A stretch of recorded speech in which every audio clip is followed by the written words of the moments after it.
కొడంగల్లో ఉండే తండాలకు రోడ్లు వస్తాయా? ఈడుండే చదువుకునే పిల్లలకు ఉద్యోగాలు వస్తాయా? ఇవాళ వాడు చెప్పిండనో వీడు చెప్పిండనో మతం పేరు మీదనో భాష పేరు మీదనో పంచాయతీలు పెట్టి కలిసిమెలిసి ఉండే కోస్గిలో ఇవాళ పంచాయతీలు పెట్టి కాడికి వచ్చారు. ఎన్నడన్నా కోస్గిలో ఎన్నడన్నా కొట్లాడుకున్నావా? శ్రీరామనవమికి వాళ్ళు వచ్చి పీర్ల పండుగకు మనం పోతుంది. ఎన్నడన్నా మన మధ్యలో పంచాయతీ ఉందా? గెట్టు తగాదా ఉందా లేకపోతే ఆస్తి తగాదా ఉందా? కానీ ఇవాళ ఓట్ల కోసం మళ్ళీ పంచాయతీలు పెట్టాలని కొంతమంది బయలుదేరారు. ఇది మన ప్రాంతానికే మంచిది కాదు. మిత్రులారా, ఆలోచన చేయండి. కొడంగల్ అంటే ప్రశాంతం. ఎన్నికలు వచ్చినప్పుడు ఎవరి పార్టీకి వాళ్ళకి చేసుకుంటాం.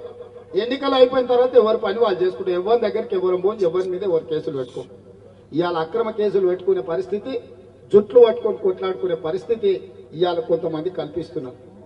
అందుకే మిత్రులారా, ఈ కొడంగల్లో ఈ 5 ఏళ్ళు నేను ఒక్కటే మాట చెప్పదలుచుకున్న ఇక్కడ ఉన్న పెద్దలందరికీ, ఇక్కడ ఉన్న యువకులందరికీ, ఈ 5 ఏళ్ళు రాజకీయాలు వద్దు. ఈ 5 ఏళ్ళు ఎవ్వని గురించి ఎవ్వడు భ్రమలు కల్పిస్తే భ్రమలు పడకండి.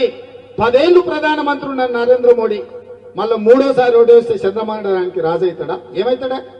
10 ఏళ్ళు ప్రధానమంత్రి ఉన్న నరేంద్ర మోడీ మనకేమన్నా ఇచ్చిందా? 5 ఏళ్ళ నుంచి జాతీయ ఉపాధ్యక్షురాలు ఉన్న అరుణమ్మ ఏమన్నా తెచ్చిందా? ఇంకా కొత్తగా ఏం తెస్తారు?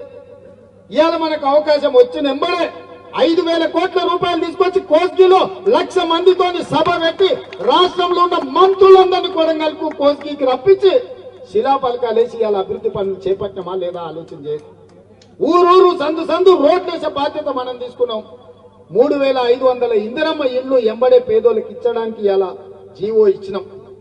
4,50,000 ఇళ్లు 22,500 కోట్ల రూపాయలు కేటాయించి రాష్ట్రమంతా పేదోళ్లకు ప్రతి ఇంటికి 5 లక్షల రూపాయలు ఇల్లు కట్టుకోనికే ఇవాళ ఇచ్చిన మాట వాస్తవం కాదా?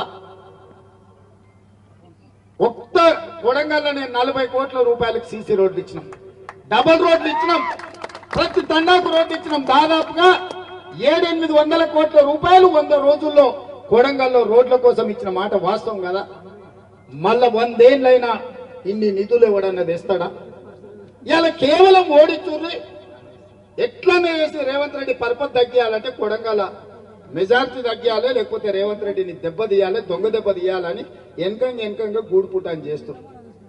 ఇది రేవంత్ రెడ్డిని దెబ్బతీయడం కాదు, కొడంగల్ ప్రతిష్టను దెబ్బతీయడం, కొడంగల్ అభివృద్ధిని దెబ్బతీయడం, కొడంగల్ ఆత్మగౌరవాన్ని దెబ్బతీయడం, కొడంగల్ కు భవిష్యత్తులో జరగబోయే అభివృద్ధిని అడ్డుకోవడము.